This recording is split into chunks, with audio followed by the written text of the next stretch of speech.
So this is going to be another main topic where we don't talk about a particular one-off thing or a particular series, or not even a trend like emotional moments animation. We're talking about I think this might be our first time talking about a genre of video game, and it's actually, when you look at it, it's one of the technically like younger genres of video games. It didn't really start to happen to the late 90s when, you know, multimedia advancements started to allow for it.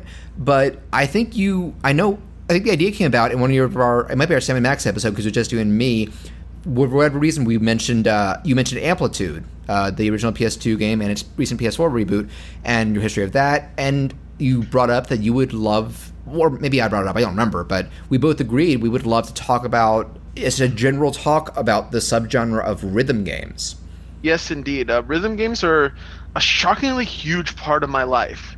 And same. I'm excited. Like, I didn't even think about it until this topic came. I was like, wow, I've been playing a lot of them for a long time. I wouldn't say it's shocking, because we're going to start a little chronologically, but you're a big music buff in general. Yes, indeed. In general, like, I've become sort of a music nerd over the years. I remember growing up, my mom listened to salsa and my dad listened to heavy metal, while my younger sister was into, like, the boy bands. Salsa and metal go so well together. Yes. And so I remember one day in the early 2000s, there used to be this channel called Much Music USA, which eventually became Fuse. And Fuse used to be a music video channel, much like MTV was in the 80s, except for some reason they specifically focused on alternative music. And because of that, I got into a band called The Used, which are kind of like hardcore screamo. Oh yeah, I think I've heard of them. Yes. And they transitioned me, because I got into The Used. Suddenly I got into alternative music. Because I got into alternative music, I got into like indie alternative music, like Bjork and things like that. And you've mentioned being into electronica at one point too. Like, you've been all over. Yes, and now, like, I with the exception of Nashville country, I like to say I listen to everything. And I specifically say Nashville country because there's good country music out there. I'm open to ones that are more pop country. Like, I heard on the radio that song "The Fighter." I'm fine with Lady Antebellum and or even when artists branch out. Like, was it Toby Keith who did "The Fighter"? Yeah, like, I'm talking about, like, I lost my dog in my pickup truck with my girl. Like, just that general tempo. Yeah, although I do have an addendum to that now that I think about it. Bro country as well. I'm not a fan of. I don't know what that is. Florida Georgia Line. If you, any of those, like, it mixes elements of hip hop and country. I like some hip hop, but yeah, country's not my thing. And I'll just put it on the table, I'm not super knowledgeable about music. I'd say 2/3 of me listening to audio is listening to podcasts, new and old. But I have bought a decent amount of stuff on iTunes, Amazon, and now I have a Spotify Pro, so I discover some new stuff. But I'll admit, I just don't try to branch out and discover new artists that often. So I can't even say I have favorite artists, because I might just buy a couple singles or one album of them. And a lot of it is just soundtracks from stuff like games and movies. So my musical tastes aren't that thorough. For me, I just love rhythm games because, for various reasons, when I play my favorite ones, they're just one of the most satisfying things for me to play, because they make you feel connected to the music. I feel like we're going to go to specific games in a second, but I feel like when songs use popular music and then people are like, why don't you add this song or this song or this song? They kind of forget it's not about the best songs that are out there. It's about what songs work with the play style.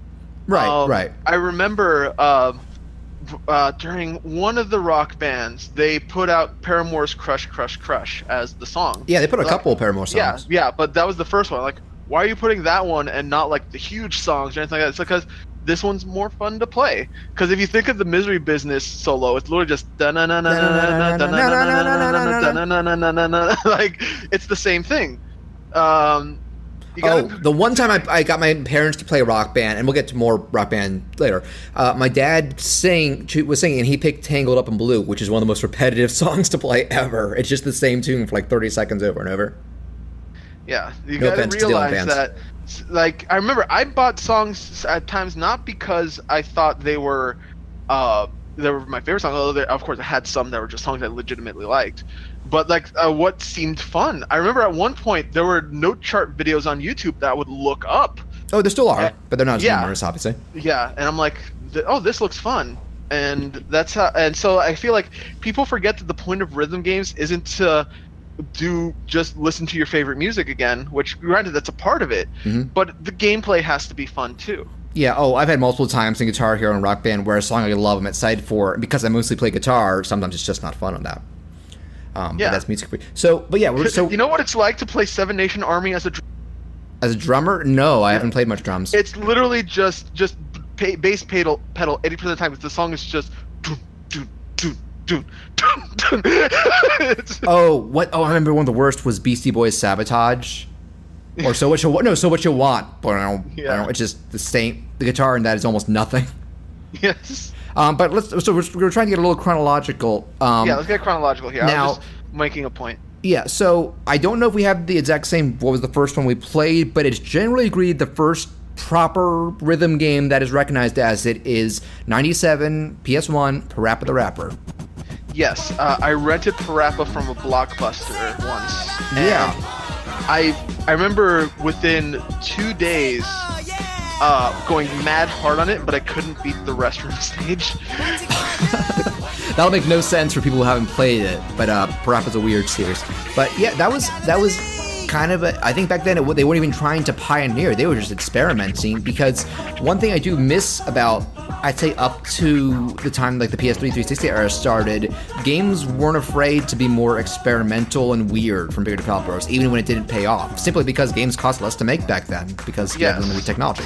For those of you that never played PaRappa the Rapper game, basically for every time you do a button press, PaRappa would be a rapping dog that would rap the syllable or word that you would press. It was a mimicking Sonic Sense thing. Like, you'd see the characters on the middle of the screen, and then at the top it's a scrolling bar. One person would say it, you'd see the buttons press, so you know the timing, and then you as PaRappa would redo it. And the timing in that game is strict. If we're talking to the first one.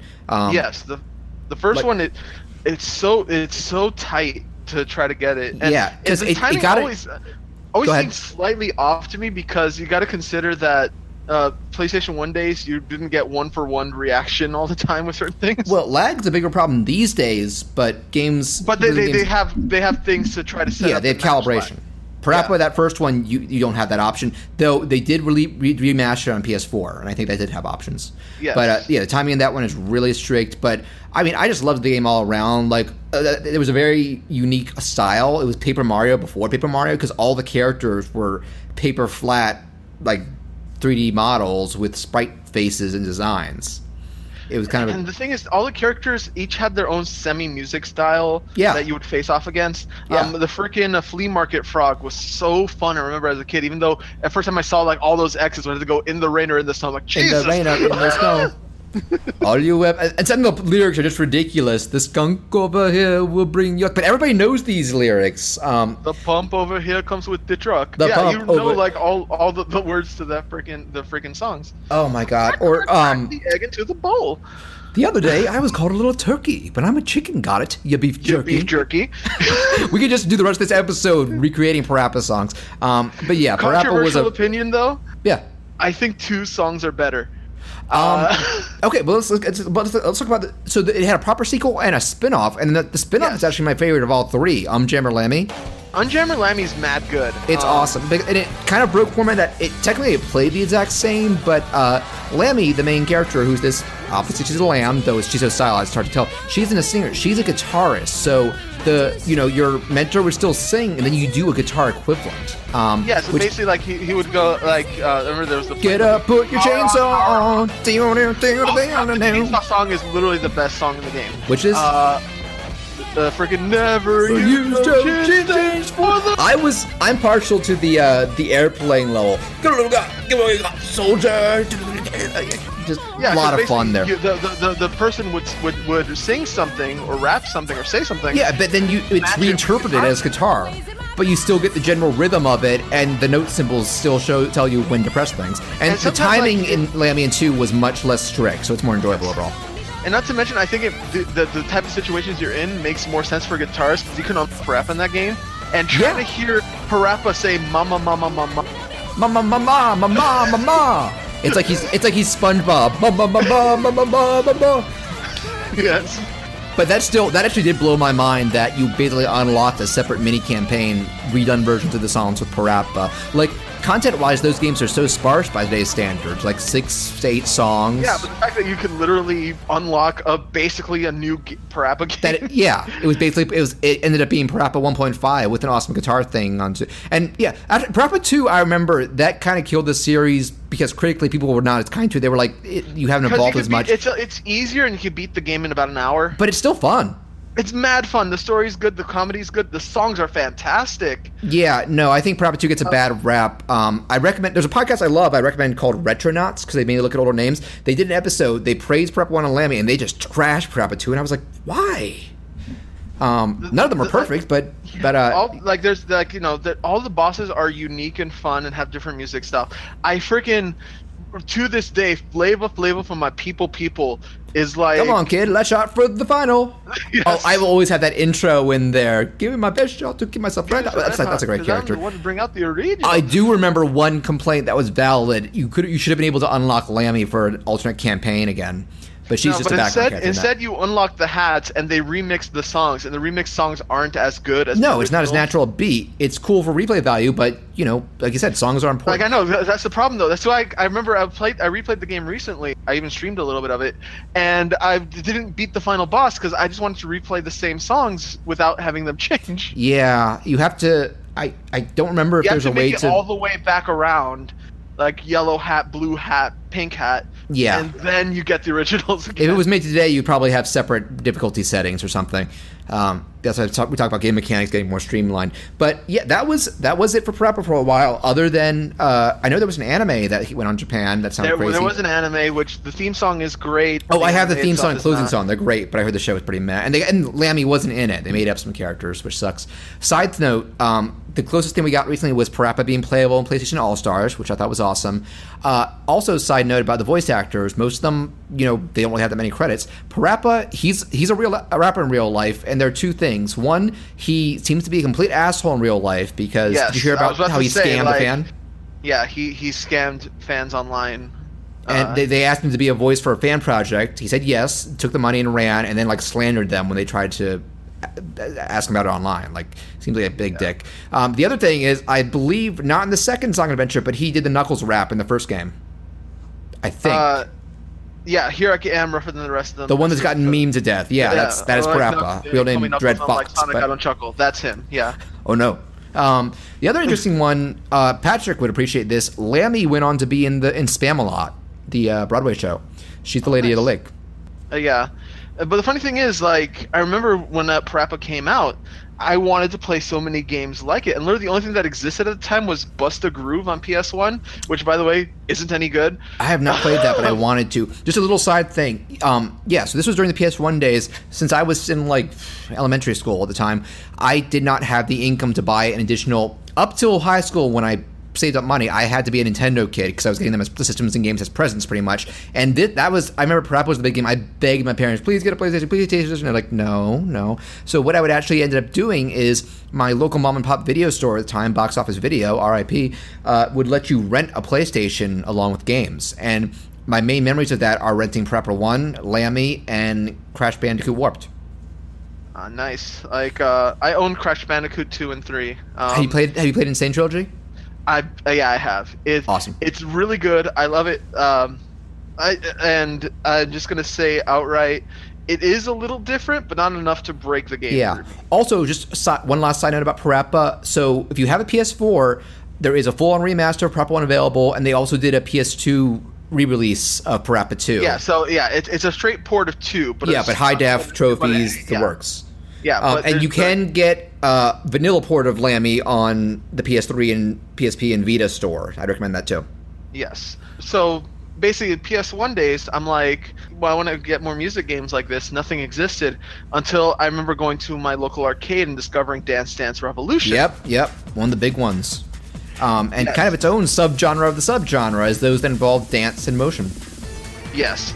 So DDR, if you've never been to a movie theater in your life, is basically a game where basically you would stand in a place and there were 4 steps, one in front of you, one behind you, one to your left, one arrows, to your right. Basically. Yeah, 4 arrows.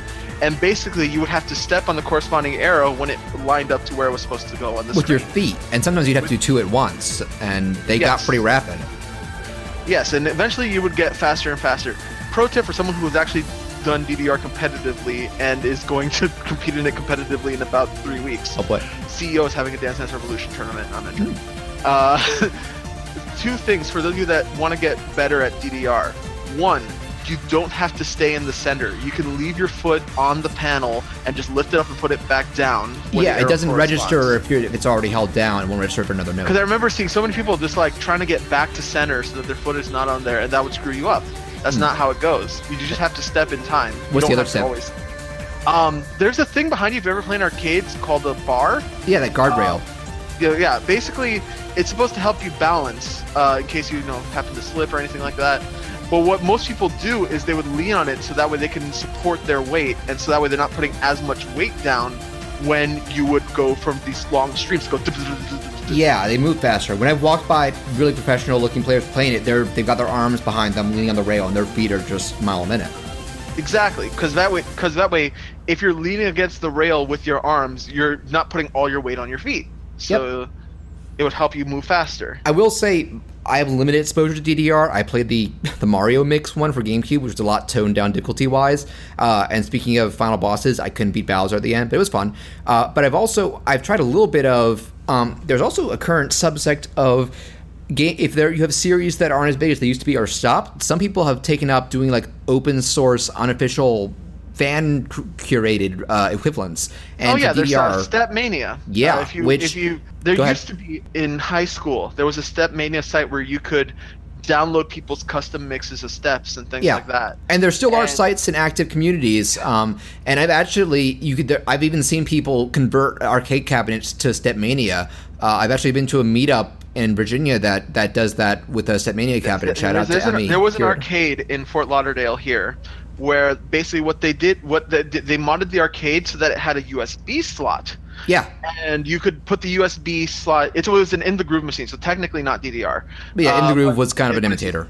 Yes, and you would put the USB stick in, and it would map you. Your preloaded charts and maps. You could play on an actual arcade machine. Yeah, and for the record, if you don't, you can still play using your keyboard or contrroller, which for a lot of people could probably be easier. You don't have to actually dance; just use your arrow keys on your keyboard or any key. I'm sure it's custom mapping. Yeah, I remember. I bought DDR Extreme, and I wanted to unlock all the songs, but I didn't want to dance. So basically, if you played on PS2, your triangle, X, square, and circle buttons would be your corresponding steps. Could you use the D-pad too for like when there's You could, but the D-pad's almost impossible to do. Like, oh no, I mean like you could do like the left D-pad and the circle at the same time, maybe. Yes, you could do stuff like that too. Treat each one like a foot. Yeah. Okay, so yeah, DDR is a fun thing and is still around in some form. It's not as big as the US. DDR still exists. There are modern mixes, but most of them are either like Japan exclusive, things like that. I want to talk briefly on DDR music for a second. Yeah, very techno driven. Yes, very EDM, very Japanese EDM too. And the funny thing is, if you listen to like the early '90s stuff, there's like all these lists of artists that do songs. If you look up who they actually are, it's usually like just 3 or 4 different artists doing most of the music, making it appear bigger than it is. Synonyms and things like that. And I will say, I love. There's this one song. I can't remember the name of it now, but it's they use it as the intro for that game Rumble Roses. Yeah, that song. It's called True. What? I believe it's called True. Whatever it is, it's awesome. It's beautiful. Yes. I'm sure there are other. And the funny thing is, like, you could always tell when it's a song made for DDR, or if it was a song that pre-existed beforehand because of the lyrical content. I remember playing "Think You Better D" recently on a DDR machine, and the opening lyrics are like "Peace and equality, let's live together, live in harmony." Like just Japan. Yes. It was written by Bash the Stampede. Love and peace. Yes. So, okay, so we move on. One minor thing on the Konami-based songs is not just DDR. They had 2 other types of games, one of which that I loved, one of which I'm not so high on. So they had a keyboard-based game called Beat Mania. Yeah. They had a keyboard and a DJ scratch. Yeah. And I played a little bit of it. I wasn't super good at it because my dexterity in my hands is not as good as my feet. But it's basically the same song, same style. But like it was a unique, interesting playstyle. And there's certain songs that are so fun to scale up and down on a keyboard. Like you'd play 3, 2, 1 stars. It goes do do do do do do do, and you just scale your hand up and back down. and it was so fun. What was the other one? I don't know the name of it. We actually have it in our. It's not poppin' music, is it? You would basically wave your hands above and below sensors. Oh, PaRappa? PaRappa, yes. PaRappa Paradise. Yeah, using motion sensors. Yes. That's one's always intimidated me. And also, it's not as responsive, and you look ridiculous. Right, So. yeah, that's a problem with motion controls, that rhythm games you have to be so precise. Though we'll get to one motion rhythm game that I love. Also, side note, it's Namco who does Taiko, right? Yes. Taiko Drum Master, that's a big one in Japan, which technically we kind of got it when they did Donkey Konga, which I didn't like very much. I own Donkey Konga, and I remember the first thing, I think my sister was the first person to play it, and we will rock you on there, and you'd just go boom, boom, clap. It was cool that you clapped, but it was a little too basic for me. And also, I was very bitter about it, because that was the first DK game they made after Rare left. So I was like, this is what you do? Seriously? And to be fair, then they went and made platformer with the bongos ever Jungle come Beat out? was awesome.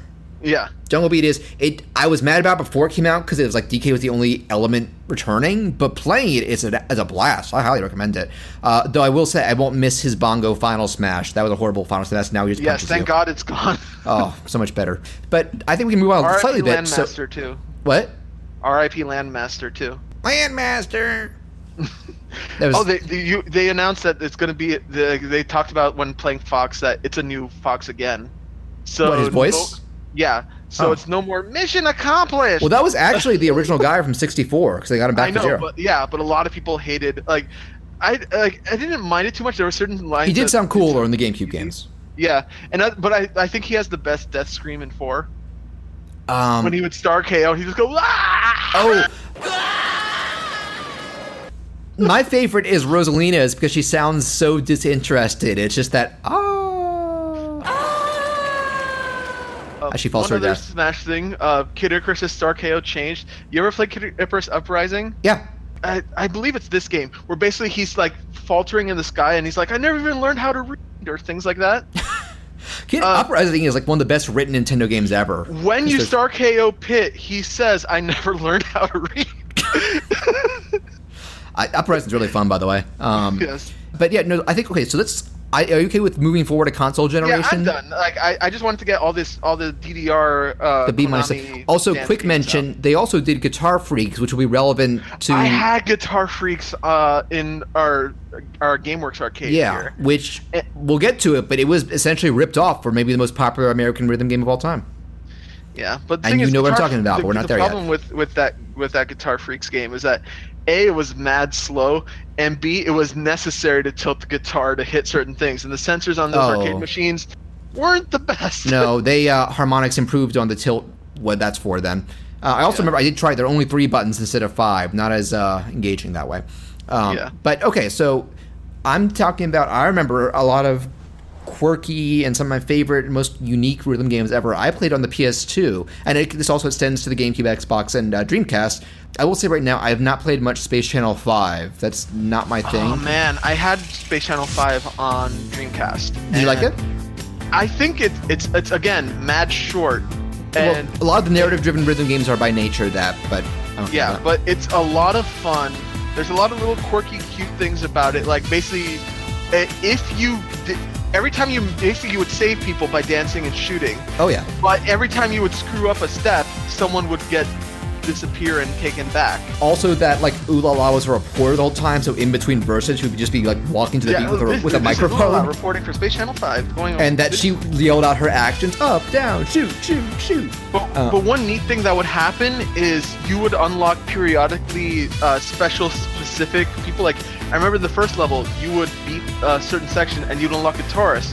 And when you're walking, like in between every fight, they play that da na na na na. Like as you walk. And the thing is, if you just saved like a musician, they would go on top of it. Like so, I saved the guitarist. He's just going. Oh, they add backing tracks. Yes, that's cool. And of course, at the final level, you can save Michael Jackson. Space Michael, they call him. Space Michael. That's what happened to him in real life, I think. To use the Men in Black quote. Yeah. To use the Men in Black quote, Michael Jackson didn't die. He just went home. Yeah, and so what happens is when you save Michael Jackson, Ooh La La has a very specific walk she does throughout the entire game. Is it the moonwalk? No, you ever seen the music for Beat It where he shakes his fists like oh, to the beat.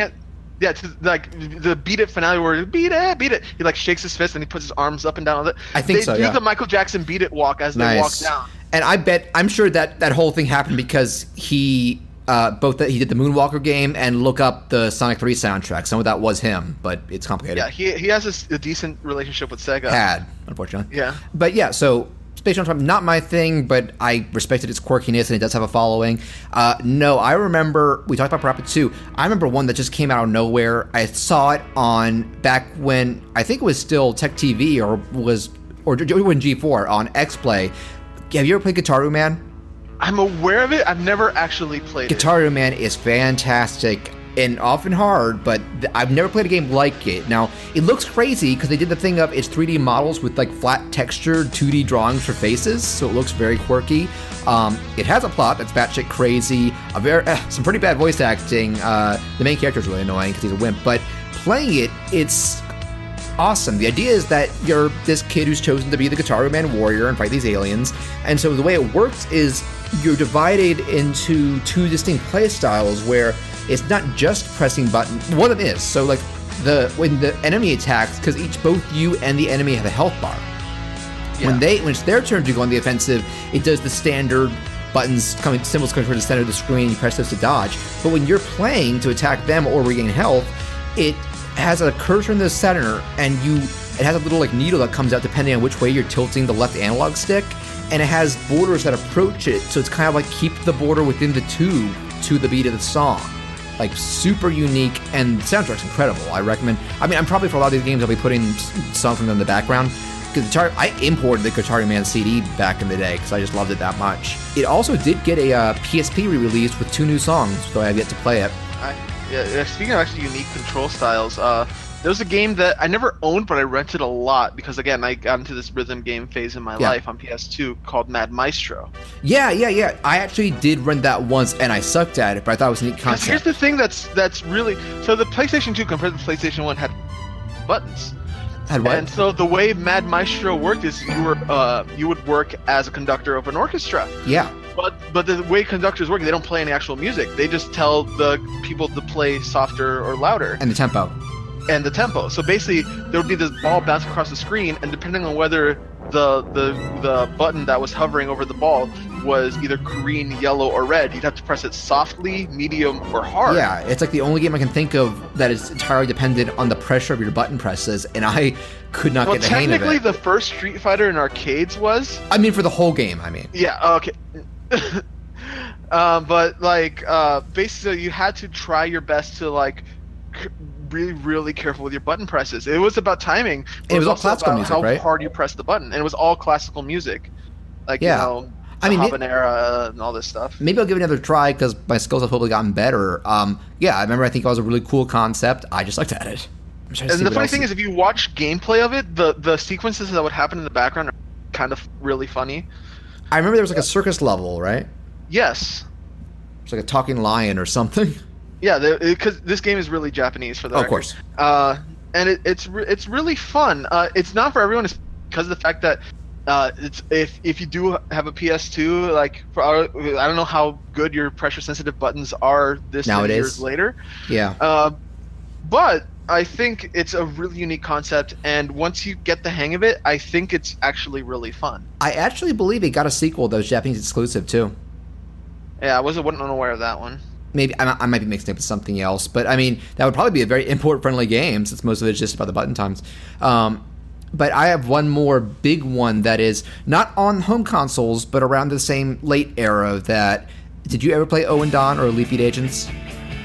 Okay, so I'm very aware of Elite Beat Agents, but I've never owned any form of DS in my life, so I've never played it. Okay, now I'll just sum it up. It is actually from the same developer as Gitaroo Man, so no wonder I loved it. And it's one of the most clever and smart uses of, basically the first touchscreen game console. So it's also story-driven, and just a real quick setup. So the first one was this game called Ouendan, only in Japan. If you don't know what Ouendans are, I didn't until I looked it up. They are kind of the Japanese equivalent of cheerleaders or cheer squads. But over there, it's not just... I think they do have the conventional girls with pom-poms and stuff, but they also have, like, macho-looking guys in trench coats doing, like, these very official-looking poses. And so that's the idea. It's in modern day Japan. They took a bunch of, I believe they are famous pop songs over there. Actually, I know it because the last level in the first one is Ready, Steady, Go from Fullmetal Alchemist. And didn't Elite Agents eventually use like American?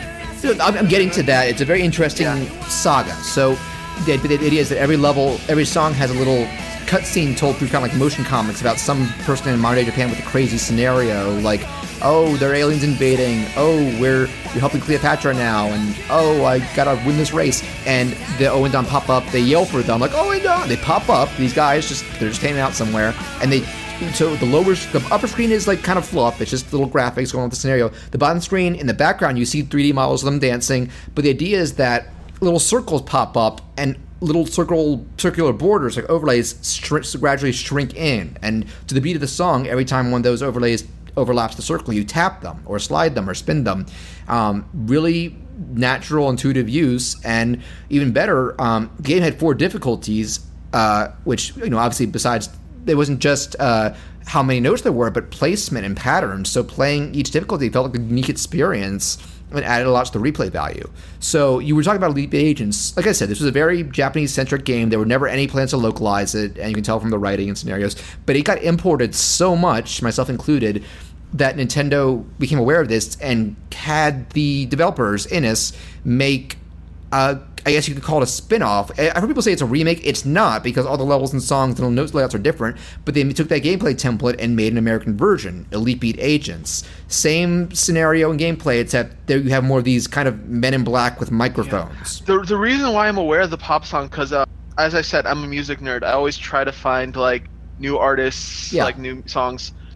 Do you know how much it blew my mind that a song as obscure as Walkie Talkie Man was in an Elite Beat Agents It was the first level, and it was the main one they used for the Eken pin. Yes, that song is like, I remember hearing it as a You Ought to Know from Steve's Untitled Rock Show, and out of nowhere I'm seeing this, like, wait, what? Yeah, fun level too.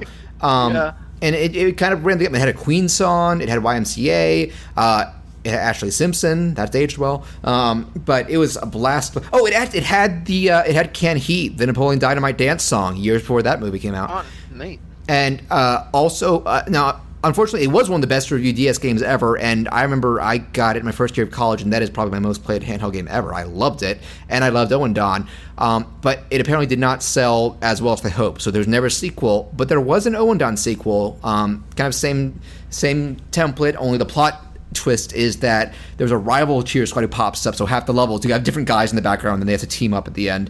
All 3 are wonderful games. If you're okay with Japanese songs, then I recommend checking out Ouendan, and Elite Beat Agents I can recommend to just about anyone in America. And they also both got Smash Brothers trophies in Brawl. Yes. And one last thing that I will say, then we can probably move forward a little bit. Each of those games, one unique thing is that each of them has a level that just drops the over-the-top comedic pretense, and it's just sad as hell. Do you know what I'm talking about with Elite Beat Agents?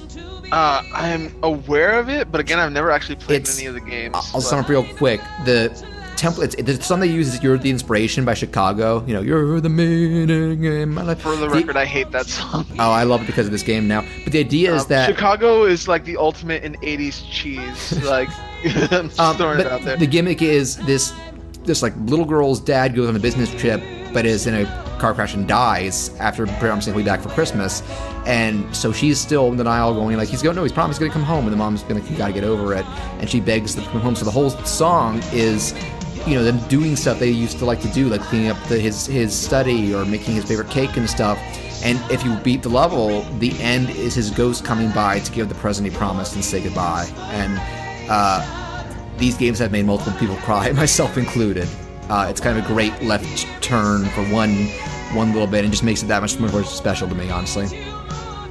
So I absolutely I think that, these might be the most recommended games I talk about. Actually, I feel like we're about to get to the most popular ones, but we forgot a big one. Let's talk about Harmonix's first rhythm games. Oh, yes. So there's a game called Frequency that came out. For the PS2, and a sequel called Amplitude. Yes. I was about to say, I never got much into Frequency, but the sequel Amplitude was a staple in my house. Frequency is great. Amplitude is phenomenal. Yes. So for those of you that never played Amplitude, basically you're in this little spaceship, and there are multiple tracks representing different pieces of music, whether different instruments and the vocals. You switch with the D-pad. Vocals, bass, synth, guitar, and you would use the D-pad to switch tracks, and then you would technically the way you're introduced to it is you're supposed to press square, triangle, and circle. Yeah, left, but it's easier to do right. L1, R1, and R2. So they get vicious.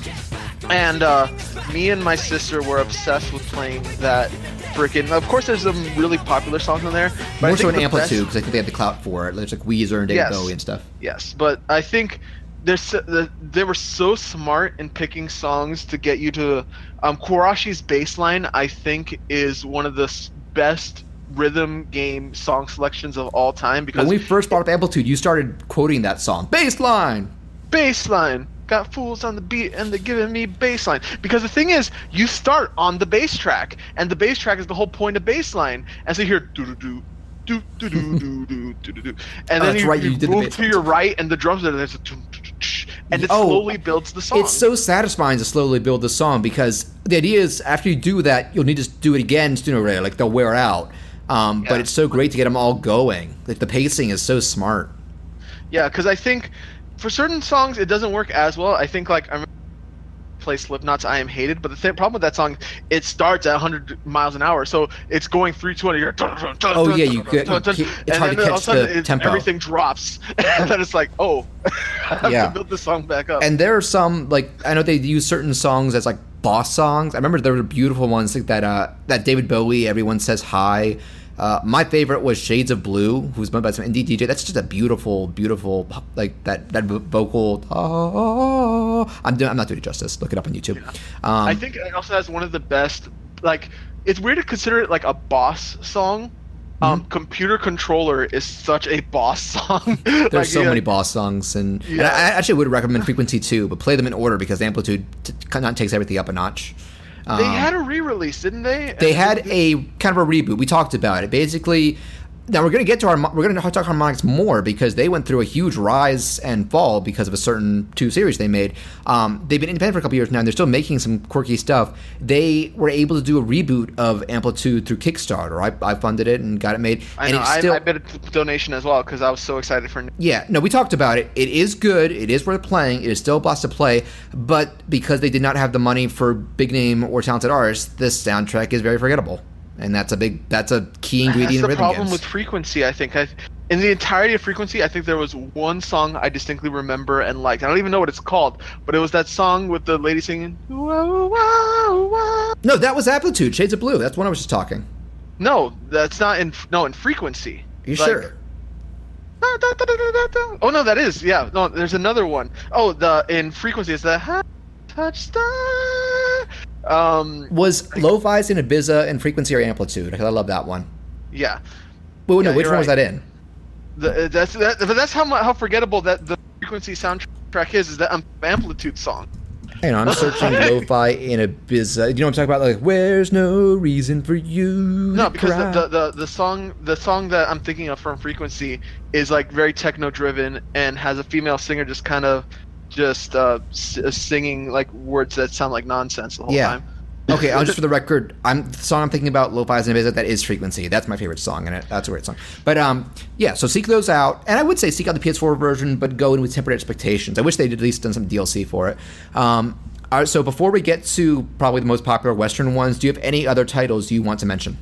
So technically not a rhythm game, but a music game. I was a huge fan of Rez. Rez is fantastic, as is its spiritual successor, Child of Light. Yes, I think Rez has a really good, aesthetically it's pleasing, and just like what makes Amplitude so good is that you slowly build up the songs. Yeah, and it sounds.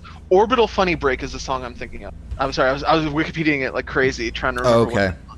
Okay. But I think that what makes Rez is technically not a rhythm game, but because you're slowly building up the song and making it and pumping it and pumping it and pumping it, it's such a pleasure to play. as a music fan. It really is. And technically, yeah, its genre is more of the rail shooter. Think something like the old school Star Fox or Planet Harrier where you're moving forward automatically and shooting stuff, but it has a heavy musical and rhythm element to it. That's integral. So it's kind of a hybrid, but it's wonderful. Res has been re-released a couple times. It was originally Dreamcast and PS2, then it got a 360 port, and now I think it's got a PS4 and PC port recently. I know one of them was VR. Yeah. Child of Light is exclusive to Xbox 360 that you can also play on Xbox One, and I recommend that one. He's a VR Res, that's right.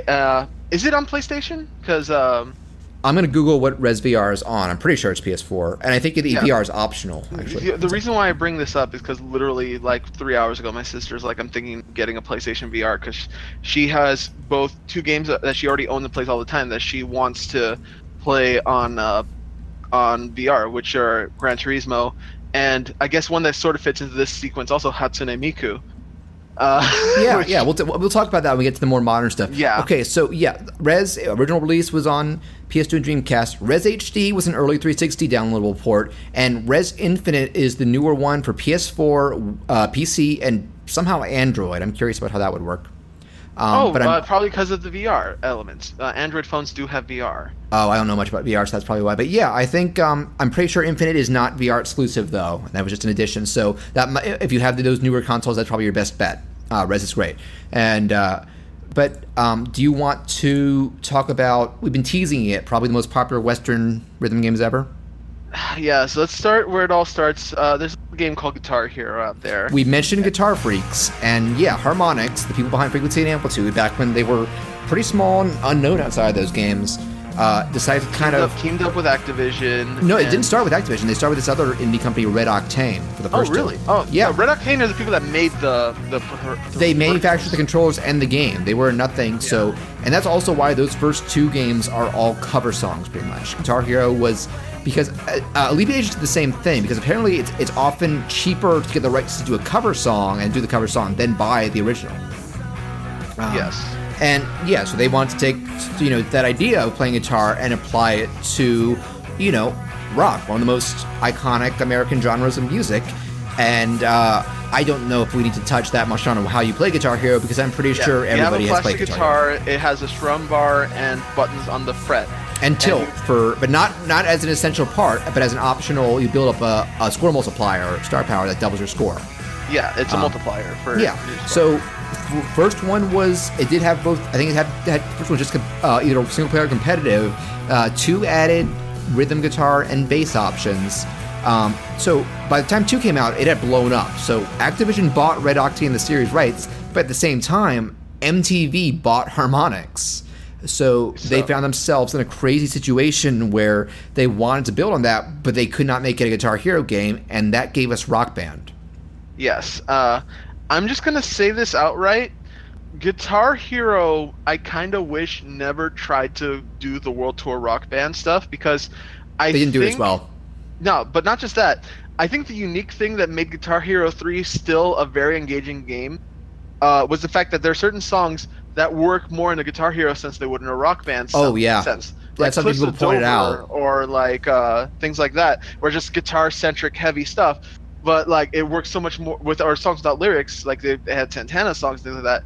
It makes so much more sense for a Guitar Hero game than it would a Rock Band game. Yeah, but you can't blame them, because people would have totally jumped ship completely if they hadn't included it. Because Rock Band was basically, it kept the guitar and bass gameplay identical, changed the graphics and the terms, obviously. But they also added, because Harmonix also created the Karaoke Revolution series back in the PS2 days. Which I think kept going until more recently, which was strictly vocals. You could come on the microphone, you'd use USB, and it would judge your pitch and key and tell you if you're singing on key. So they incorporated that, and for pretty much the first time in Western territories, they added drums. So Rock Band was basically a Guitar Hero template, but two new, completely different ways of playing on top. And they were also embraced the DLC model much better at first, because they kept that commitment, a couple of new songs every week. It was crazy. Yeah, for years. Yeah, and they've gotten back into it lately. We'll get to that. And I like both series a lot. And I actually kind of still always preferred the Guitar Hero aesthetic in terms of like the look of the notes and stuff. In terms of the way like the layouts are, yeah, I agree. In terms of the character design, Guitar Hero went in a really weird direction. Oh, I mean, the singer in 3 was butt ugly. Yeah. Well, I think the design of all the Rock Band characters, especially once you were able to create your own, were super slick. Yeah, Guitar Hero also incorporated character creation from World Tour onward. That was the fourth one. But I remember like people like Yahtzee pointing out those characters, as much as you tried, it was hard to make them look different from each other. They didn't put the same heart into it that Harmonix did. Yeah. A quick note also, we talked about the cover songs in Guitar Hero 1 and 2. Yeah. And there were a few selected cover songs in Rock Band 1. I remember and Guitar Hero 3, but yeah. Yeah. But to be honest, once you get, if you're listening to it as a song, it's a problem. But I think for the flow of gameplay, I never had a problem with it. That was never a big deal to me either, because it's not like you're just listening to it. Yeah, like for example, like in Guitar Hero 1, I love Incubus. And so when they I forget what song it is in the first game. It is a Meet Me in Outer Space. But it's done really well, and the focus is the guitar the whole time. So you're not really the music is there in the background to help you sync, but it's not the focus. Right, because remember, there's just no vocals and drums yet either. But yeah, once those series, by the time Guitar Hero 3, Rock Band 1 took off, that it was a worldwide phenomenon. I think most listeners can at least remember when that was all the rage. And by the way, shout-outs to unlocking songs from lesser-known artists, including Amplitude, Harmonix-based band Freeze Pop. They're still popping up in Rock Band DLC these days. I want to give a shout-out to Guitar Hero for including both Death Clock and Strung Bad. Yes, the Trogdor songs in Guitar Hero 2. Which was amazing. And I actually remember back then they used to have unique loading text, and the one for that was referencing Strong Bad's, this is like Squeedly versus Beedleys here. It's like, it's saying something like, you should go for the Squeedleys a lot more. And again, I think a great thing about before the DLC Rompus happened is that you were able to be introduced to new bands and artists this way. Oh yeah, including indie ones, because that was the tradition for both series. Like, but the developers had a lot of in-house bands that would get promoted that way. Because for the record, when from Guitar Hero 3 onward, the development was shifted over to Neversoft, the Tony Hawk guys. Yeah, and even still, like, Guitar Hero 3, I think, had a great mix of, like, the unlockable songs, again, are songs that are from lesser-known artists, but honestly, they were still popular 3 and World enough. Tour are my favorite Guitar Hero games. I think they still built on in really good ways. I think they're really smart with the songs they chose also. Basically, I got introduced to Fall of Troy through FCP Remix on Guitar Hero 3. And side note, one cool thing they did from Rock Band 2 and 3 was the Rock Band Network. Granted, that was mostly 360 exclusive, but the idea was because 360 had this kind of indie game program set up where people could basically get a license and publish their own games with no need for certification from Microsoft. And there was a lot of crappy games from that, but you could also meant people could organize, like, contact smaller artists or even bigger ones who hadn't been in the game and release it as full Rock Band songs. Like, you got Creed in there. You got Eiffel 65, which blew my mind. Yes, but at the same time, that's what the Rock Band Network was. That's what I'm saying. Basically, yeah. No, that's what I'm saying. Harmonix got the Rock Band Network, which, again, was a lot more frequent on that and a lot lesser known. Yeah. Where they got artists to just, like, develop their own note charts and things like that. I remember being blown away that the Code Monkeys theme song was freaking DLC. Yes, Jonathan Coulton was a big thing about it. But we were talking about discovering bands. I remember discovering this. I'll try and put the song in the finished audio. There was a band called Conditions who did this cool. They were kind of emo rock. They did a song called Better Life. I bought it and loved it. Then found out they were a local band, and I went and saw them live because of Rock Band. Nice. So thanks. I remember guys. Rock Band. I remember they've only done this maybe once or twice. They released like a 20-song 3-pack once. Yeah, there's been a bunch of things. I remember I never got the. Do you remember the AC/DC pack? Oh yes. Interesting story behind that. So the only time AC/DC got songs in the game, and a lot of big ones like TNT and stuff. Actually, I think they had one. I think they had Let There Be Rock in 2. There was one Rock Band song ever on before the AC/DC pack, and that was Let There Be Rock. I just said that, yeah. But see, the thing was, there were a lot of I remember you could read about certain artists who were either resistant to how the songs were to be in the game, or they just didn't want to do it at all. Like Led Zeppelin, I think, was one that was like, we're not doing that. This is stupid. It's not real guitar. And AC/DC, they were kind of like Prince back in the day. They were like, we want to stick to physical media. So if you want our songs in the game, you have to put them on a disc. And so they didn't put the whole money into doing a band-centric spin-off because, for the record, Guitar Hero gave Aerosmith, Metallica, and Van Halen their own games where you would actually play as those band members. And Rock Band did Beatles and Green Day. And Beatles, I think, is such a great I'm fine with Green Day and Green Day was fun, but Beatles sticks out not just for the sound of their music, but for the presentation. They went all out. Yeah. The interface was different. They did completely unique models and venues. Depending on what era the band it is or what album it was, they would perform in different locations, have different looks. For the ones where they performed, where they stopped touring, they came up with venues based on the song, like imagery from Yellow Submarine. I remember specifically for Helter Skelter, they would show them just singing in studio, but then there was psychedelic visuals happening. No, that was a lot of them. They would start in the studio and then transition. And it had obviously it also had direct input from Paul, Ringo, Yoko, and the whole thing. Do you know how that whole game came about? I do not know. George Harrison's son, I believe Danny, is a member of an indie band called the New Number 2. They had a song. I was just about to mention the Number 2. They're in the 20-song pack. When that happened, and they got in touch with, and Harmonix got in touch with him, I think he started going. He was like, "Do you want to see if I can negotiate with trying to get Beatles in there?" And it eventually went beyond DLC to give them their own game. So thank you, Danny. I knew that the lead singer for the Number 2 sounded familiar. I don't remember if he's their singer or I just know he's in it. Well, because the singer sounds very like George Harrison. I tell you that girl's gonna... Well, there you go. And just also a side tangent, the main thing I know about John Lennon's singer's son was that he was in A Monster in Paris. Yes, Sean Lennon plays the Beatle in Monster in Paris. The singing voice of the Flea, and that's a great movie on Netflix, and you guys did an episode of it. Look it up. It's great. But funny story. I think I told you that Bibo Bergeron, the director of the film, he contacted us on Twitter, and but he said it was a great listen, but you got a few facts wrong. Man, it's still cool that he actually reached out. That's shout out to Bibo. Yeah, it's a wonderful movie, and you get the sense it was a passion project. Cool movie. Listen to the episode and look it up on Netflix. But I guess we can start rolling down the talk on these series because we still have a few more recent stuff. But it was interesting just how. Yeah. Go ahead. Okay. If we're going to talk about Rock Band history and progression, I like the idea of keyboard more than execution. I actually had quite a bit of fun with keyboard. But I didn't try much with Pro Keys because that was just so daunting. Because the idea was you could play the full suite of buttons with Pro Keys, but you also had the idea just limit it to 5 of them like you would guitar, and that's what I did. Yeah, because the thing is, as someone who actually has played Beatmania, I thought that's what they were gonna do, just a 5-button semi keyboard. And technically they did. It looks like a full keyboard is very intimidating, honestly. Oh, did you ever try playing Pro Keys? I know that's exactly what I stayed away from it because of the fact that it looked so daunting. Yeah, the few times I tried, unless I was on easy, I was just like, oh god. But let's talk about, because that was maybe the fastest rise and fall of a subgenre or a series of games I can think of. Do you blame DJ Hero? No, I don't. I blame, and this is a very common complaint, they just cranked so many of these spin-offs. Not only were the sequels... Wait. Not Harmonix themselves, because they just had Rock Band 1, 2, 3, the Legos, and the spin-offs. Well, they also had Beatles and Green Day, and going.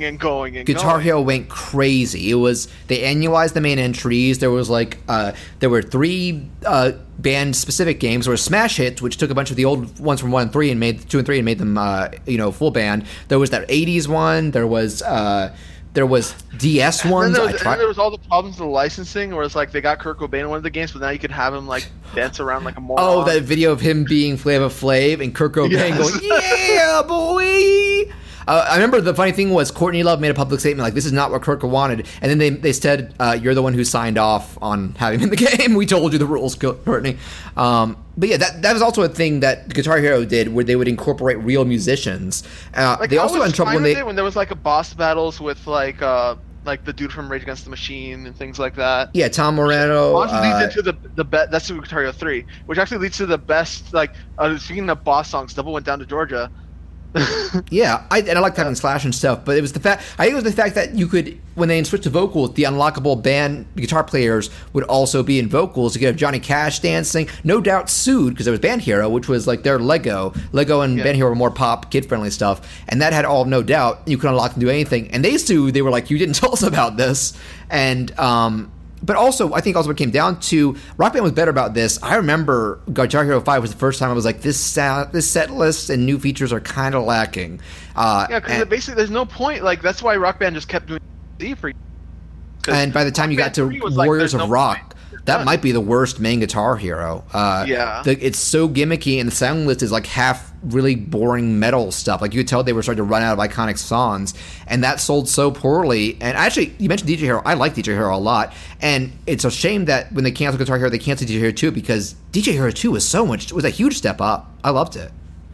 Though it was a very intimidating game compared to Guitar Hero. I appreciate the idea of DJ Hero, especially the mashup collaboration ideas. Yeah, and be able to play as Daft Punk. Come on.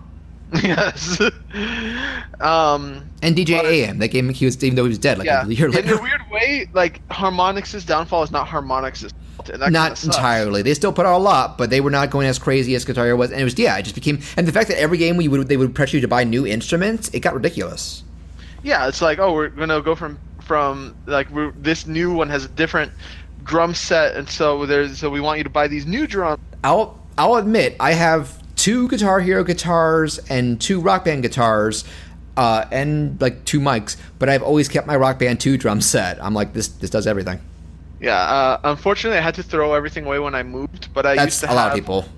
Yes, but I had a Guitar Hero controller for the PS2, and then for my PS3, I had a Guitar Hero controller, a Rock Band controller, both guitars, and I had the Rock Band 1 drums, which they didn't have the padding on them, so when you'd hit them, you'd hear the... Oh, it's a lot louder, and they're already pretty loud as is. And I remember there could be problems in terms of bringing PS2 controllers over to PS3. It was give or take. Original Xbox didn't get any of that, so I was just like, all my instruments are Xbox 360, and so let's just briefly touch on the revival, quote unquote. Now, Rock Band 4 actually does seem to be doing okay enough to keep going, but it was... I liked it a lot, but you could tell that Harmonix was indie at this point. Like, MTV sold them because I still have yet to buy Rock Band 4, and it's not for any like petty reason. Just like, I don't want to spend all that money on instruments again. Yeah, well, to be fair, I think they did manage to make your back instruments work. I think PS4 where they natively work. Xbox, you had to buy. Yeah, PS4. I know this because of fighting games and the way that you can legacy PS3 sticks to PS4 for arcade sticks, and so it's possible to program it so that PS4 can register PS3 sticks. I believe on Xbox, I know the drums required an adapter, which I bought, and guitars some required the adapter and some worked fine. I actually did buy the Rock Band 4 guitar set because I always preferred the Guitar Hero guitar controllers back in the day. Like I think you know what I'm talking about. The Rock Band strum bar felt a little mushy, not as solid. It doesn't click. The Rock Band 4 one, it's still not clicking, but it feels a lot more solid, and it's very comfortable too. I recommend it. But Rock Band 4, one of the big selling points was, because this was years later, but they were like, all your songs are backwards compatible. If you're playing on the same console family, we gradually made that all back catalog of DLC. That's the reason why I've been tempting of still wanting to get it one of these days, because I spent so much money. Oh my god, I should have brought that up. Yeah, I probably have literally spent thousands on Rock Band and Guitar Hero DLC. Yeah, because the thing is, it's $2 or 99 cents a song, depending.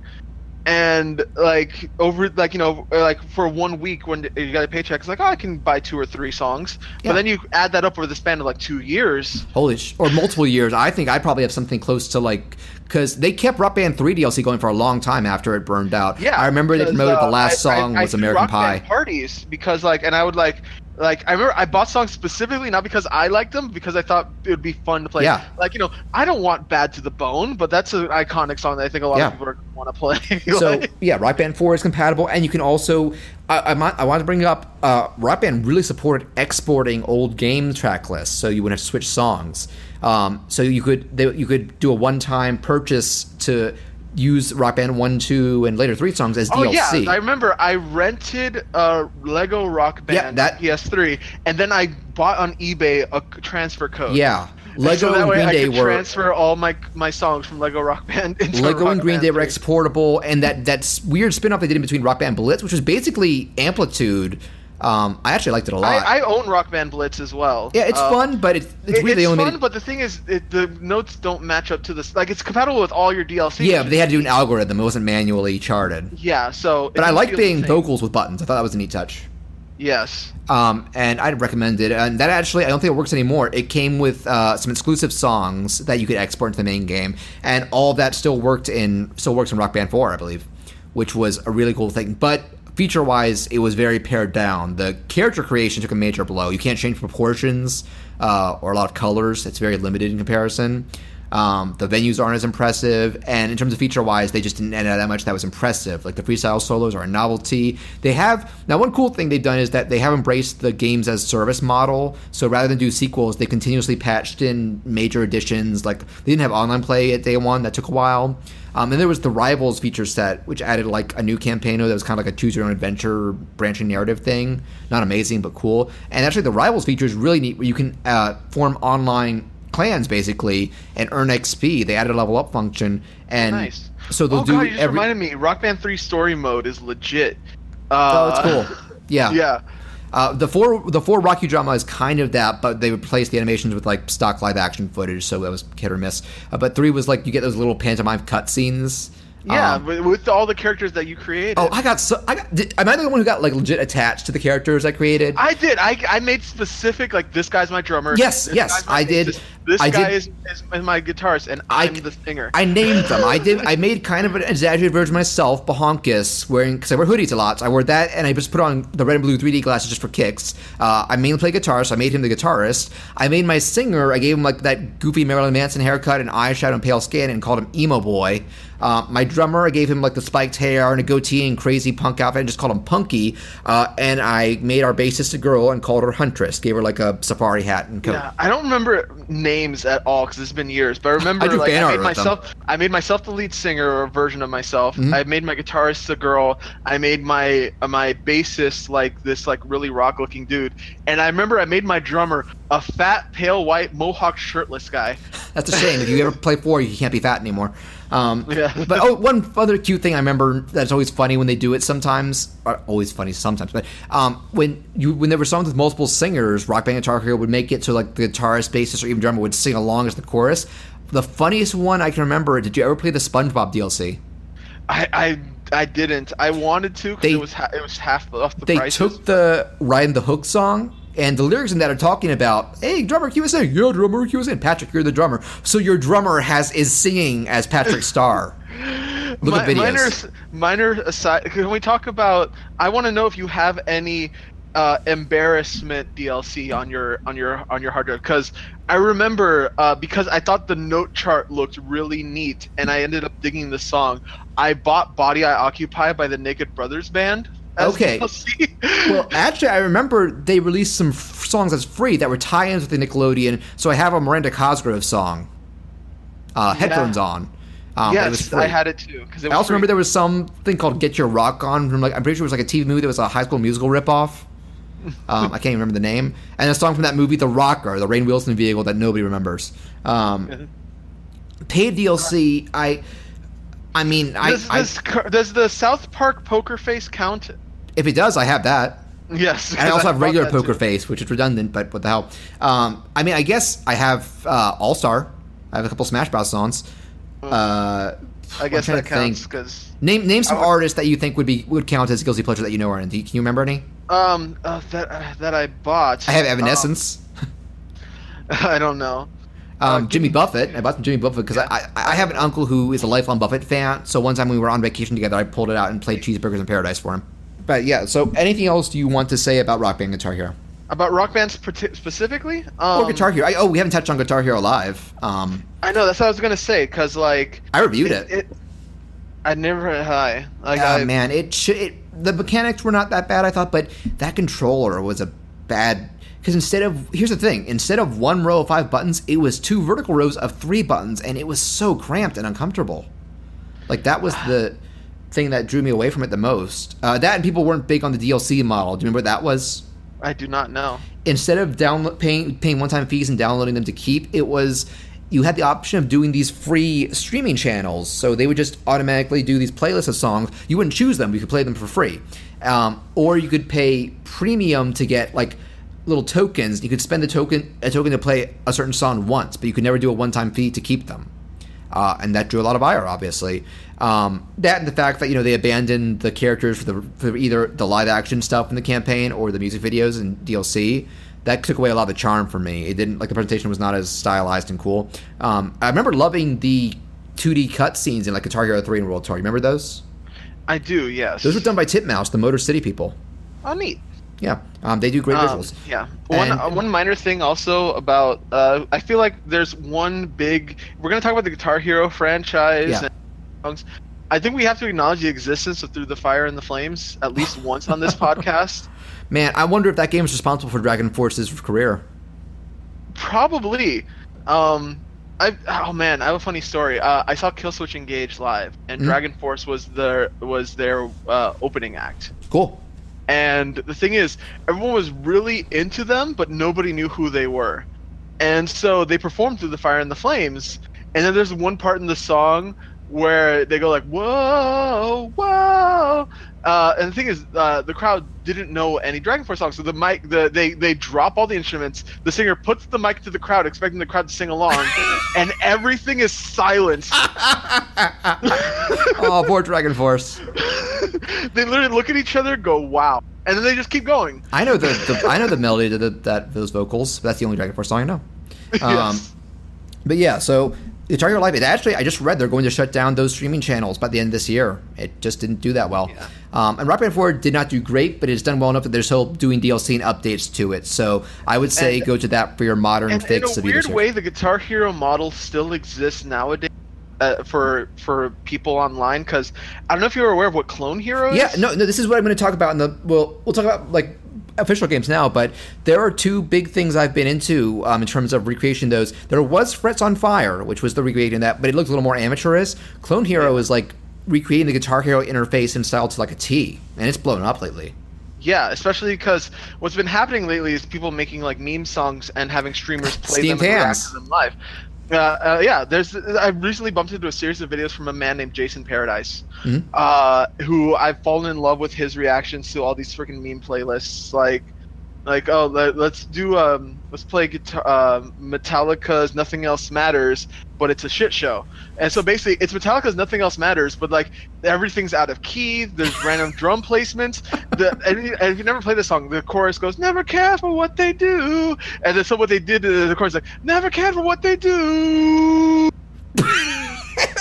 Going for That's like great. 30 seconds. Yeah, no. So Clone Hero is basically a Guitar Hero 5 interface and plays great. And if also people have been importing the data so you can play the old Guitar Hero and Rock Band songs in it, but they're also creating new ones. And I recommend it has a Discord channel and a couple sites like C3 Creators, so you can download songs specifically. Definitely recommend checking it out. The other one I recommend, we also talked about Stepmania. Have you heard of Osu? I have not, no. Okay, Osu has been around for about a decade, and it's definitely the one I at one point was the most into. It, at its core, recreated Elite Agents in Ouendan with the circles and stuff. And now, granted, that's not the easiest thing with a mouse, but with, back in the day, I used a bamboo tablet and just looked at the screen. And now with, like, Surface tablets and the like, you can basically play it as it should be. And they have done some iPhone and smartphone spin-offs, but because of licensing rights, they had to do kind of more original and limited stuff. Osu is great, and since then, they have incorporated additional modes. The big two being, one is a recreation of Taiko, and one is a recreation of stuff like DJ Max, the standard Bimani format. And the cool thing is, when you make a song for any format, it is automatically converted to the others. So they have their official website. You can directly download a ton of these songs, and it's just a treasure trove if you're into any of those three series, I'd say. And I used to make some songs for it. I'll say the one that's most relevant to this show, just as a prank, we did a Powerpuff Girls episode, and we talked about that when they did that Powerpuff Girls Rule special. That wasn't anything special. But the best part of that is Mojo Jojo singing "Everybody Wants to Rule the World." Yes. And so I made basically an Elite Agents. Other than the ending, which is still questionable, but like I think that's the best Chris part hated the ending, but yeah. You have the Mojo voice, everybody. So I did that, and that got, because they have a approval process to improve stuff, but once it's approved, it gets ranked, and it gets its own like leaderboards and stuff. So I did that. I also, what's the other? You reminded me of my custom Stepmania stuff back in the day. I remember I did Flyleafs All Around Me on Stepmania. I did a dance remake of Megan Diaz Monsters, and because this is me, I did the Super Robot Monkey Team Hyperforce Go theme song. Yep. Okay, no, I pulled up. Here are the approval ones I've done that are relevant to this. The aerobic song from WarioWare DIY. Yeah, Mojo's Everybody Wants to Rule the World. Some of the theme songs from Bo Bo Bo Bo Bo Bo Bo, which I love. We're doing that someday, me and Tris. The Heathcliff theme song. Oh God, I love you. I don't like that show, but the theme song's fantastic. Yeah, I wasn't a Heathcliff guy, but that song is the best. No, the show's terrible, but the theme song, just look it up on YouTube. It's great. The theme song to the Beautiful Joe anime. I don't like that show either, but it's a great song. The Brighter Side. Funny thing, I never played a Beautiful Joe game in my life, but he was my Marble 3 main for years. I love him. Just because I like triple jump, red hot kick mix-ups. Okay, here's some more random ones. Who's Johnny? The Short Circuit theme song. Who's Johnny? Oh God, I made a Step Mania song. Dan, the drummer of the Used, they did a YouTube video of just him singing a custom ABCs, and I charted that. So I think it was just him by himself. So every step was just him saying a word. So it'd be A B C D E F. Nice. Okay, no. Here's the one that is most relevant to both our podcast and this episode: "The Mirror Never Lies" from the Donkey Kong cartoon.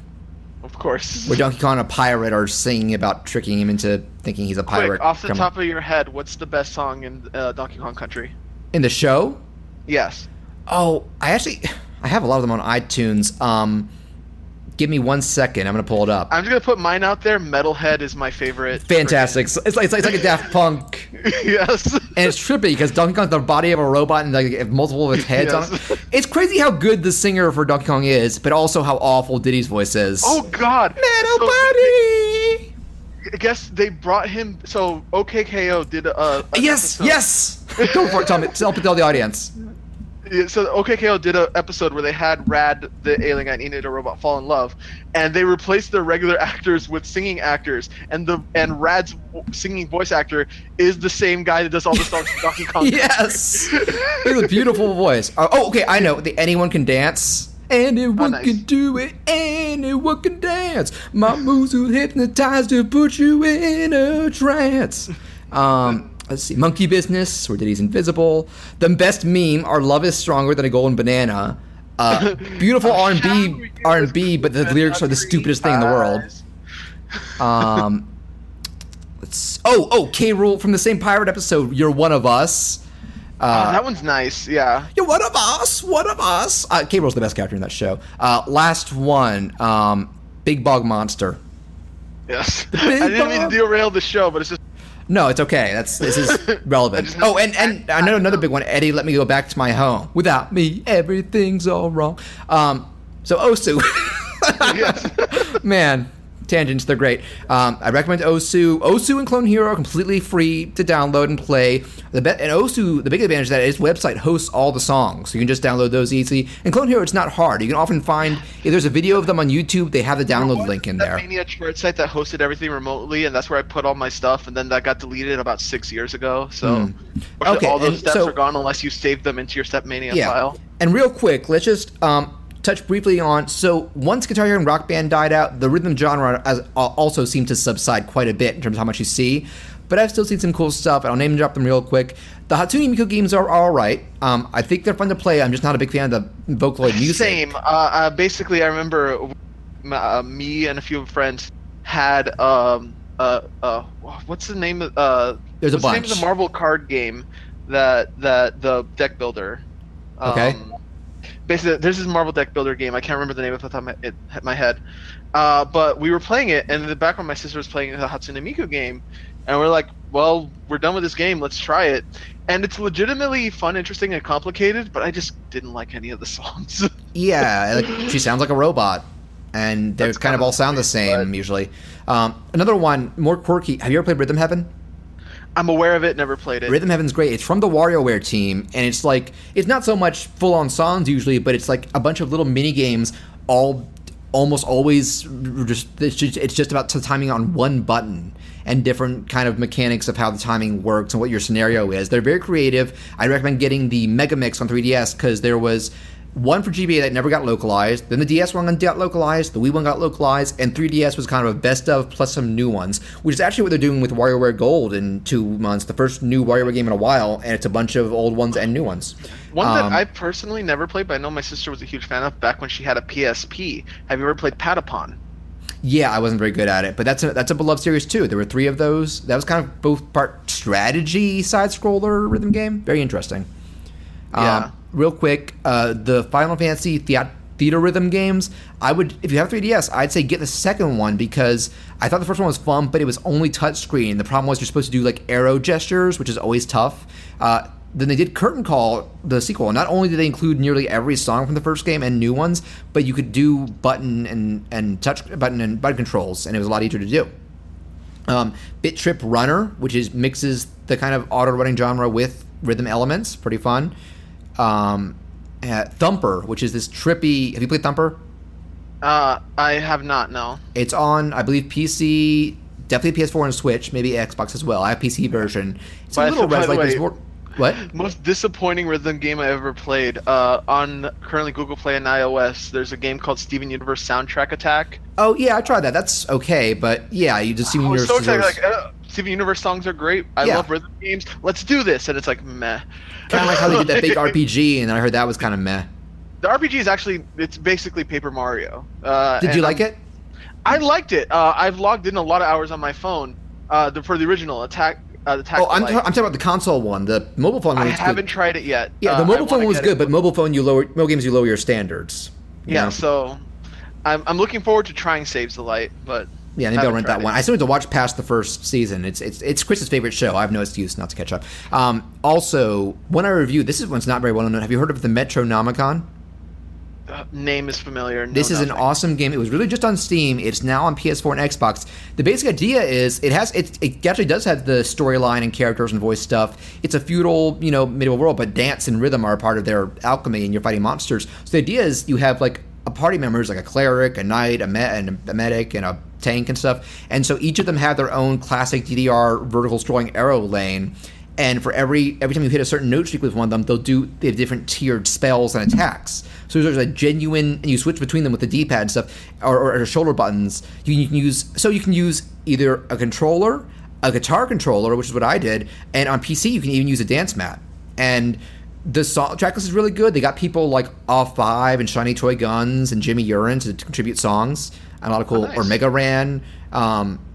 And it's fantastic. I actually got to meet the devs at an IndieCade event last year and review the console release on my YouTube channel. Look it up and see if it seems like your kind of thing.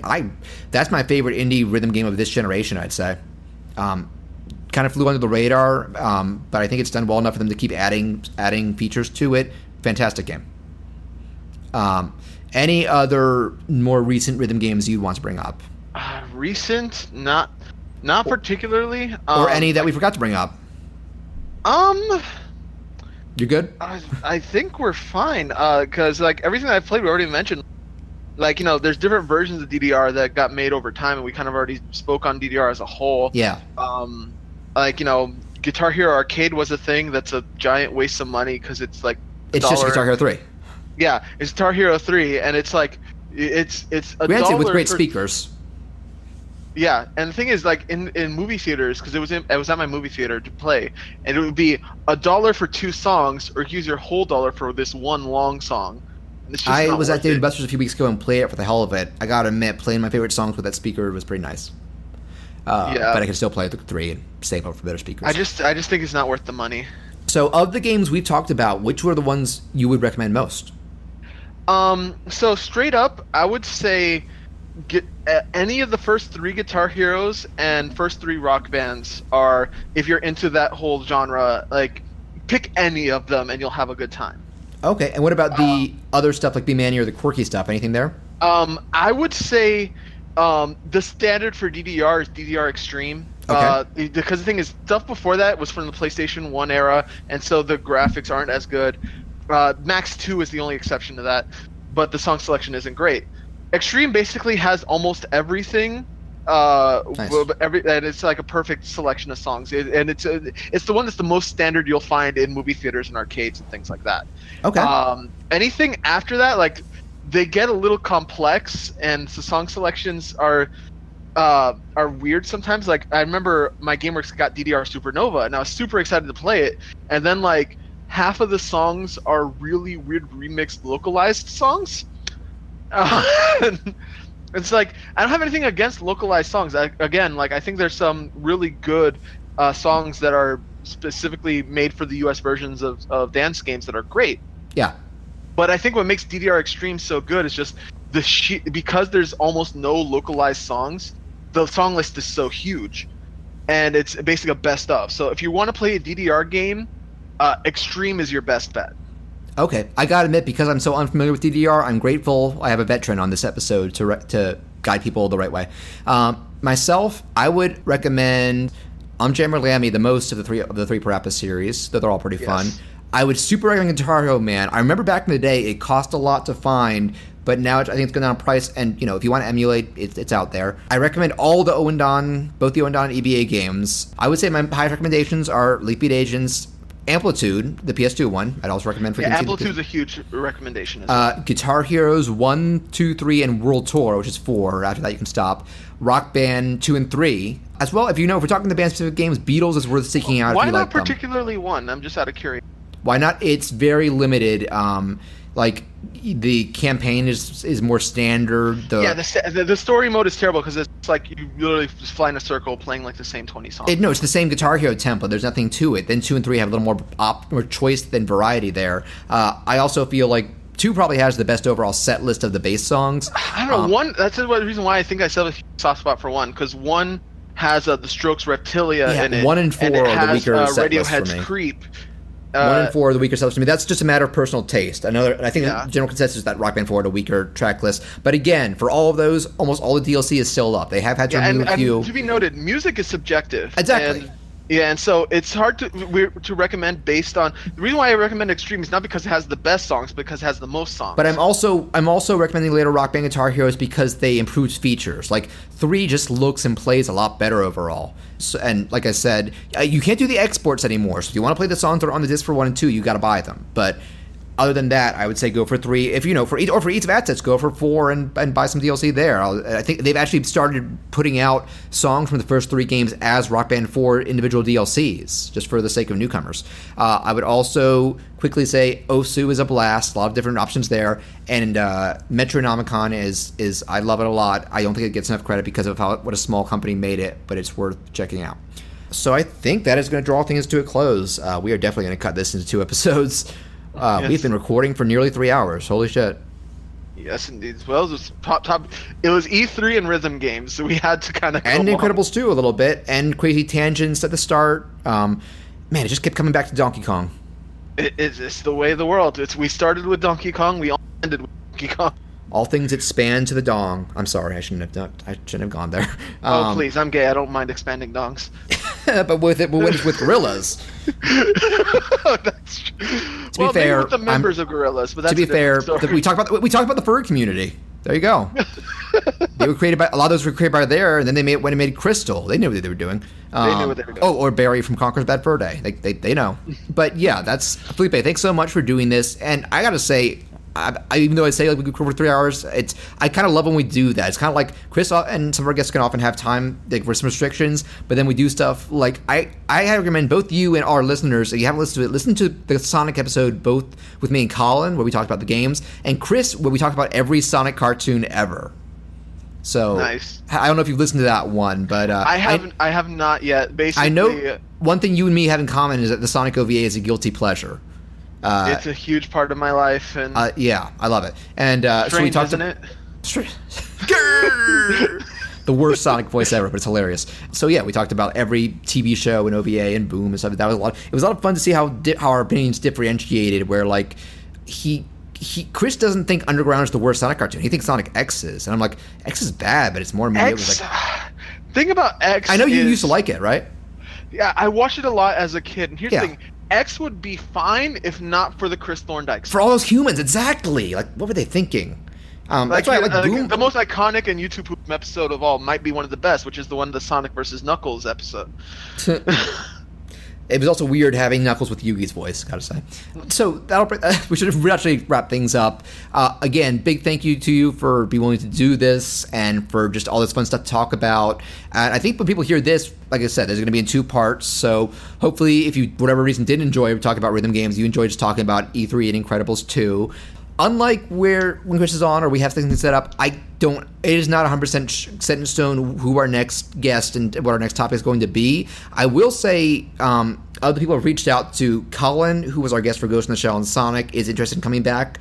And I think you might know this. I am very close to setting things up with Dave from Generation Animation. I was excited because I remember you were trying to reach out to Dave, and I was like, I know Dave would love to be on this. And he is interested, but he's kind of gone radio silent the past couple days on Twitter. I think he's just busy. I'm recording with him soon, so try to let him ask him to reach out to and check his Twitter. There's one I'm not going to say what it is yet because it's one that I've been wanting to talk about, but Chris has said I don't like this, we're not talking about it. So I'm like, no better opportunity than to, it's an anime, I'll leave it at that. So I'm like, Dave has not watched this, I'm telling him give it a little bit. If he thinks he wants to, we're going to talk the whole thing, and if he doesn't, we'll pick something else anyway. But so yeah, it's very likely that he will be on at some point, Colin will be on at some point. Probably my brother, since he's local, and that's just a matter of, I could just go to his house. And maybe some new ones. Dave would be a new one too, and Bianca as well. I'm trying to get every Jane Ann co-host at some point, but she is super busy, but she has expressed interest. So again, if you want to stay up to date beyond this and get an idea of what we're doing, go to our Facebook and Twitter, facebook.com/sketchwatchplay, and Twitter at sketchwatchplay, where we post updates and sometimes even like bonus stuff or stuff that me and Chris are doing on the side, like the videos we talked about. And again, if you want to hear more of Felipe, check out Generation Animation. Follow him at Fizzucker, Fizzzucker, and any other parting comments. Thank you, Carson Daly. What? Thank you, Carson Daly. Thank you, Carson Daly. If you listen to just the second half, you got to listen to the first half for the crazy back history behind that, behind both our usernames, actually. Yes. But so, Felipe, thank you so much. I think you may have set a record right now for most guest appearances, at least until Colin Patrick. I'm more than happy to be here. I genuinely love doing these. Oh, you've been doing it for half your life, you said. Podcast. Well, I meant specifically Sketch Watch Play, but podcasting, yeah. I mean, I'd love to have you back on with Chris, too. Of your 3 appearances, only one has had Chris on, and I thought you guys had really good chemistry together. Yeah, because, I think it's the same for you on our show, appearances, if I'm not mistaken. That I hold the record? I believe so. Maybe. Maybe. You were on for SWAT Cats. SWAT Cats, Spider-Man, Advent Children, Samurai Jack, is there more? Did you guess on a week where I wasn't around? No, that was this. That was Advent Children. Yeah. I feel like I might be forgetting one, but definitely those 4. The only people that are close are like basically Mark technically had the record, but now he's a regular. Yeah, no, not the regular. Yeah, so you got some big guys. I remember how many times? Because I remember the guests that stick out to me the most are Lemony Fresh and Jello Apocalypse. Like Jello Apocalypse has been on 3 times. Yeah, he's close. So I also recognized Cracky Dave, but I think he's only been on twice. Cracky Dave's been on twice. For Sonic. Penny Parker, a.k.a. Knitting Giant Beanies, she was on twice. Mm-hmm. We had Roy Elvers twice. We had Michael Scalia was Judy twice. Smalls twice? Judy Small. She changed her name to Penny Parker, which is why I've called her Penny. Tabs on her. Yeah. But also, I guess technically, Thomas was a lone developer. Mike Bithell, yeah. Mike Bithell's been on twice. I meant to say, I don't know if you saw, I did a review of Subsurface Circular, one of his newer games, because I hadn't heard of it, but they got put on the Switch, and I got curious, and it's a fascinating little game. He's done a sequel now with alien content. I'll have to check it out. So props to Mike Bithell for trying some cool new stuff. But that is going to draw things to a close. Thanks so much for Felipe. And thanks to the listeners for being patient during this hiatus. I'm sorry that took so long that we couldn't have Chris on, but like we said, real life has to take priorities over podcasts. Chris will be back at some point, just like he was last year. We'll keep you posted on the social media feed. But I am John Fleury. I'm Felipe Diaz-Vera. And suck on my missile punch! You're going to have to listen to the first half to understand that.